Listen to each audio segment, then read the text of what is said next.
Aloha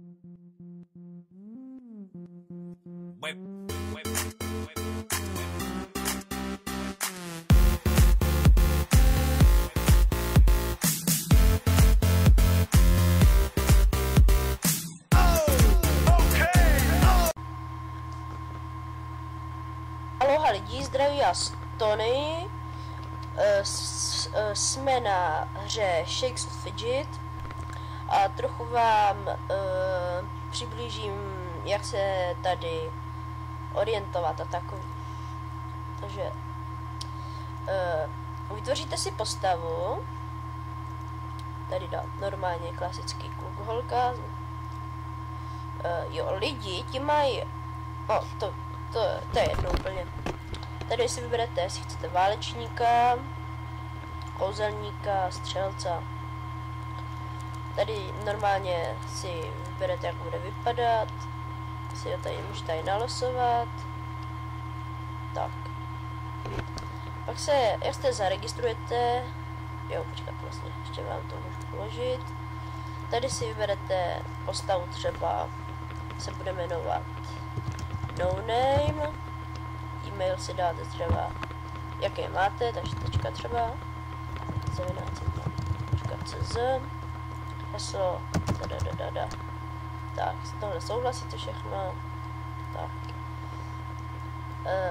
Pak se zaregistrujete, to No Name, to vaše jméno normálně, jako ve všech hrách. Tady se heslo.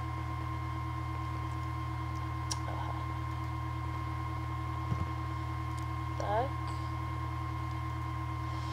Pak, jak se přihlásíte, tak v hospodě si dáte různý dobrodružství, za který budete dostávat takhle věci, zkušenosti, peníze.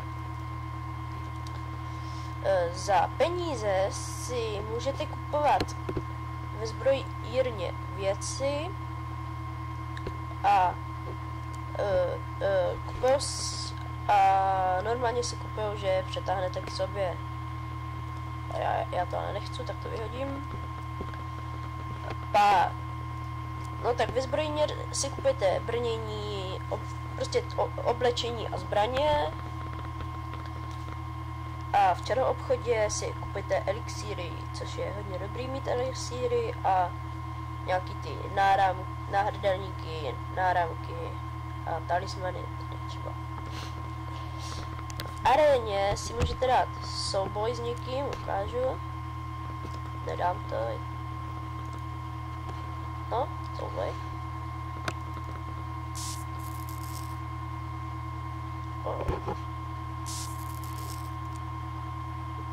No, prohrál jsem. Pak ve stáji. Takže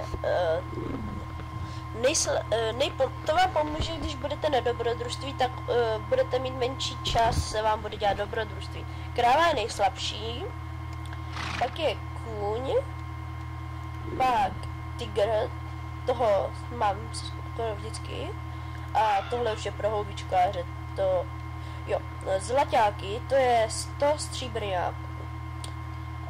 To je ta měna, kterou se tady platí. A houbičky, to je kredit, to si nabijete za kredit, ale ze začátku dostanete 25 houbiček a při dobrodružství máte taky šanci, že že dostanete houbičku. Pak tu máme houbičkář, tam si kupujete ty houbičky, tady přes Paypalku, zdarma, to si děláš srandu a prostě SMS-kou normálně. Postava. Tak tady se napíšete o sobě status, třeba pozvánky do cechu a tady máte to své zvíře, jak jsem říkal, teď já mám toho tygra, jo, a tady tohle je status, tohle si hodně dělejte, prostě zvětšujte si ty statusy, já si teďka zvyšuju životy, ale do popisku videa ještě dám, co si má zlepšovat, jaká postava, kouzelník, válečník a nebo střelec.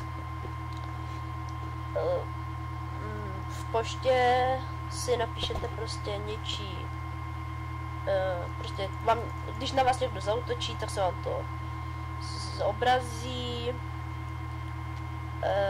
Když chcete někomu napsat zprávu, dáte jeho jméno.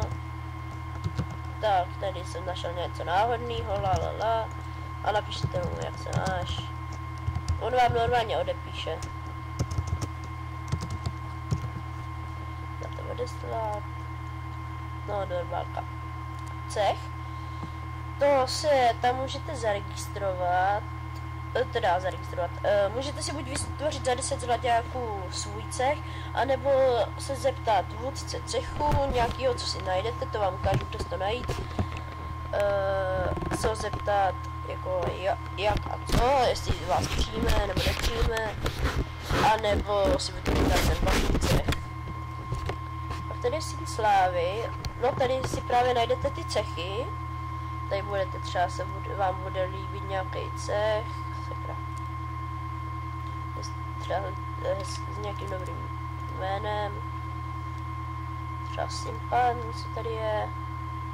Sakra, jsem chtěl cech, já jsem Michal. Cechy zas, 5 a tady Čech leguje, český legendy nebo co. Každý cech má svůj erb. Jo, tak tady prostě napíšete zprávu, jak už jsem vám ukazoval, on vás normálně přijme a je to. Pak Síň slávy, jo, a tady to je, když nechcete jít náhodně proti někomu v aréně, tak třeba vyberete menší level, když zrovna nejste moc dobře oblečení. Tady třeba dám. Já tady nemám moc malý levely. 36 a normálně na ní se podívám, že není aktivní, nemá elixíry, nemá dobré věci, moc, tak na ně zkusím zaútočit.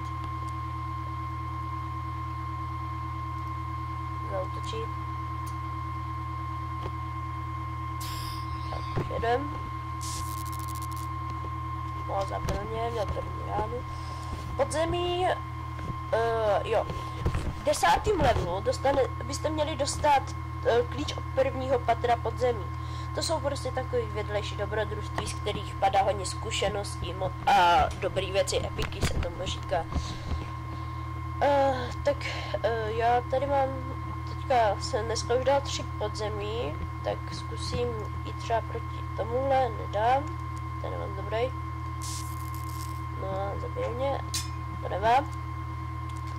Zbírám půlka a prostě v tom podzemí,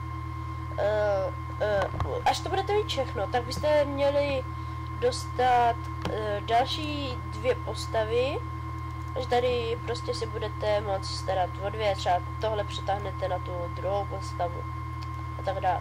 Jo, tohle je ten epic, co mě dneska padlo, tohle taky mě dneska padlo, to jsou prostě hodně dobré věci. A volby, tady si můžete změnit e-mail, heslo a smazat účet. Pak tady si ještě můžete změnit jako obličej, jako jestli chcete ještě takovýho, no tak, no prostě to je znova, jestli se vám zrovna ten můj obličej nelíbí.